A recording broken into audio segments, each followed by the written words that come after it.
Shalom saudara yang dikasihi Tuhan. Sungguh bersyukur kepada Tuhan saudara. Kalau hari ini di penghujung bulan Juni 2023 ini kita bersama-sama kembali bisa merenungkan firman Tuhan. Itu artinya saudara, sudah 6 bulan ini kita bersama-sama dengan Tuhan. Kita melewati hidup kita bersama-sama dengan pimpinannya. Dan saya percaya banyak suka dan duka. Namun banyak juga berkat rohani, pengalaman rohani yang kita dapatkan bersama-sama dengan Tuhan. Itu sebabnya kita patut senantiasa bersyukur kepada Tuhan, saudara.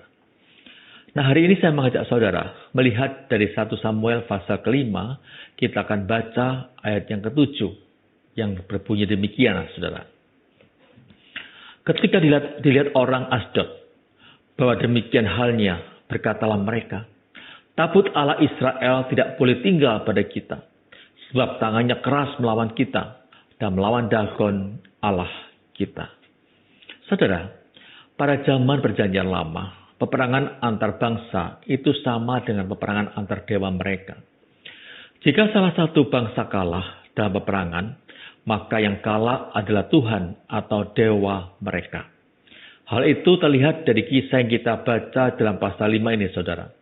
Ketika bangsa Filistin berhasil mengalahkan bangsa Israel, maka tabut perjanjian yang merupakan lambang kehadiran Allah dirampas dan ditempatkan di kuil mereka, dan lebih menarik lagi diletakkan di sisi Dagon dengan pemikiran saudara, Allah bangsa Israel telah kalah, maka sekarang Allah bangsa Israel siap untuk melayani dewa mereka, yaitu dewa Dagon.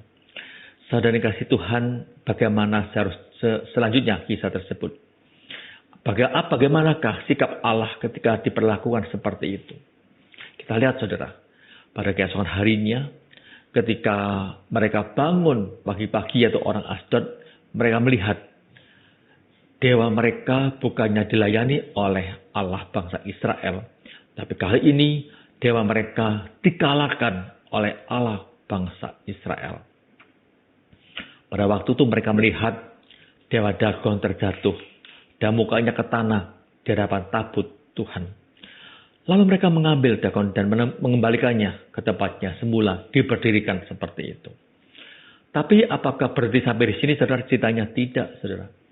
Keesokan harinya, ketika mereka bangun pagi-pagi, tapaklah Dagon terjatuh dengan mukanya ke tanah di hadapan tabut Tuhan.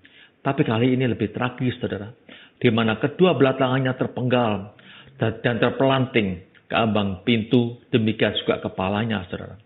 Hanya badan Dagon yang masih utuh yang tinggal di hadapan tabut perjanjian Allah. Suatu kisah yang begitu tragis, dan ini menyadarkan bangsa Filistin juga orang-orang Asdod betapa berkuasanya Allah bangsa Israel. Dan ternyata bukan cuma itu, saudara. Tangan Tuhan juga menekan orang-orang Asdod dengan begitu berat, begitu luar biasa penekanannya. Ia mengajar mereka dengan borok-borok, baik di Asdod maupun daerahnya. Ketika dilihat orang-orang Asdod bahwa demikian halnya akan apa yang terjadi semenjak tabut perjanjian itu ada di tengah-tengah mereka, bencana demi bencana terjadi dalam kehidupan mereka. Akhirnya mereka berkata demikian, tabut Allah Israel tidak boleh tinggal pada kita, sebab tangannya keras melawan kita dan melawan Dagon Allah kita. Saudara kasih Tuhan, apa yang terjadi menunjukkan bagaimana kuasa Tuhan melebihi apa yang dipikirkan oleh manusia. Dia adalah raja di atas segala raja, Tuhan di atas segala Tuhan. Melihat fakta seperti ini, saudara, maka sudah seharusnya kita sebagai orang percaya, kita sebagai umat Tuhan yang mendapat kasih karunia Tuhan, betul-betul mengandalkan hidup kita kepada Tuhan, bukan pada yang lainnya. Ketika kita menghadapi kesulitan, ketika kita menghadapi berbagai macam masalah dalam hidup kita dalam dunia ini, maka satu-satunya yang bisa kita harapkan adalah Tuhan, bukan yang lainnya, saudara. Bukan mamon, bukan seperti itu. Nah, saudara kasih Tuhan, mungkin sekarang kita tidak berharap pada pertolongan dewa Dagon, tetapi kita seringkali berharap pada dewa mamon, yaitu harta kita, kekayaan kita, jabatan kita, kekuasaan kita, dan juga kepandaian kita. Kita bisa baca dalam Matius 6:24 yang berbunyi demikian. Tak seorang pun dapat mengabdi kepada dua tuan, karena jika demikian ia akan membenci yang seorang dan mengasihi yang lain. Atau ia akan setia kepada yang seorang dan tidak mengindahkan yang lain. Kamu tidak dapat mengabdi kepada Allah dan kepada Mammon.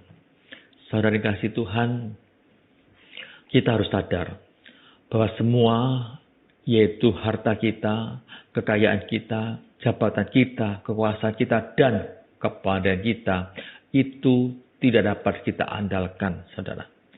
Contoh yang paling gampang yang terjadi terakhir ini, yaitu ketika virus COVID-19 melanda dunia, saudara. Kita lihat dengan mata kepala sendiri bahwa harta, jabatan, kepandaian tidak dapat menyelamatkan nyawa mereka. Berapa banyak orang-orang kaya meninggal karena COVID, saudara. Berapa banyak orang-orang pandai, dokter, meninggal karena COVID, saudara. Bahkan orang-orang kaya yang bisa menyewa pesawat, bisa mencarter pesawat, pergi ke luar negeri, pergi ke Singapura untuk berobat. Kali ini mereka pun tidak bisa menggunakan uang mereka lagi. Akhirnya mereka meninggal di Indonesia karena mereka tidak dapat lagi menggunakan uang mereka untuk berobat ke luar negeri. Saudara kasih Tuhan, ketika menyadari hal ini, apakah kita masih mau berharap pada Mammon? Kalau jawabannya adalah iya, maka sekarang segeralah bertobat, saudara. Saudara, berharaplah pada satu-satunya Allah hidup, yaitu Allah Bapa, Allah Anak, dan Allah Roh Kudus. Saudara, berharap pada Tuhan tidak akan pernah mengecewakan saudara. Tetapi berharap pada Mammon, saudara akan mengalami banyak kekecewaan. Mungkin Anda berkata, Anda berpikir seperti ini. Apa yang saya katakan itu tidak benar. Apa yang dikatakan Pak Hendy nggak benar. Harta, jabatan, dan juga kekuasaan banyak menolong saya dalam hidup saya. Mungkin Anda berpikir seperti itu. Bahkan banyak membahagiakan saya. Saudara dikasih Tuhan. Mungkin saat ini saudara bisa menikmati semuanya itu. Dan bisa berpikir demikian. Tapi ingat saudara. Saudara tidak selamanya hidup dalam dunia ini, bukan? Suatu saat nanti kita akan dipanggil oleh Tuhan. Pertanyaan saya, apakah harta, jabatan kita, kekuasaan kita bisa mengantar kita masuk dalam kerajaan surga? Apakah harta kita bisa membeli surga untuk kita nikmati di mana waktu kita mati nanti kita bisa masuk surga? Tidak, saudara, sama sekali tidak seperti itu. Satu-satunya cara, satu-satunya jalan yang bisa membawa kita masuk dalam kerajaan surga adalah melalui Tuhan Yesus Kristus yang menyelamatkan hidup manusia dari segala dosa-dosa kita. Itu sebabnya datang kepada Tuhan, minta pengampunan kepada Tuhan, bertobatlah. Jangan senantiasa berharap pada harta kita, tapi senantiasa berharap pada Tuhan kita yang bisa memberikan damai sejahtera, sukacita, dan juga hidup yang kekal. Mari kita berdoa, saudara. Tuhan, terima kasih untuk firman-Mu pada hari ini. Belajar dari pengalaman bangsa Filistin, maka kami sadar Tuhan, bahwa Engkaulah satu-satunya Tuhan yang berkuasa, yang melebihi kuasa manapun juga dalam dunia ini. Itu sebabnya, di saat kami menghadapi kesulitan, di saat kami menghadapi masalah, di saat hidup kami tertekan, kami senantiasa boleh memandang kepada Engkau, berharap kepada Engkau, karena kami percaya. Waktu kami berharap kepada Engkau, Tuhan akan menuntun kami, menguatkan kami, menghibur kami, dan hidup kami pun ada pengharapan di waktu akan datang. Terima kasih Tuhan untuk kasih-Mu kepada kami. Terima kasih kalau Engkau sudah menyelamatkan kami. Terima kasih Tuhan, biarlah kami senantiasa berharap, dan senantiasa berharap kepada Tuhan, bukan kepada yang lainnya. Dalam nama Tuhan Yesus kami berdoa. Amin. Tuhan memberkati saudara sekalian.